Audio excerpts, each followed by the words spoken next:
আমরা এর আগে মুজিব সাহেবের সরকার দেখেছি, বিএনপি আওয়ামী লীগের সরকার দেখেছি আমরা হুসেন মোহাম্মদ এরশাদের সরকার, আর্মি রুল।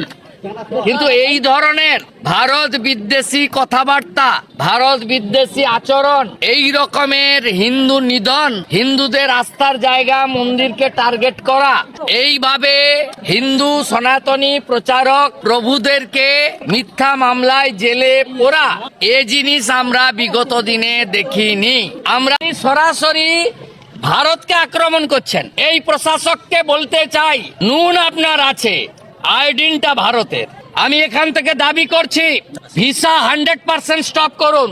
আমরা প্রয়োজন হলে একদিন অপেক্ষা করে ভিসা দপ্তরেও যাব, এখানে ভিসা সেন্টারে স্টপ, ভিসা দেওয়া বন্ধ করুন completely. Export import permit issue করা বন্ধ করুন, বাকিটা আমরা বর্ডারে করব।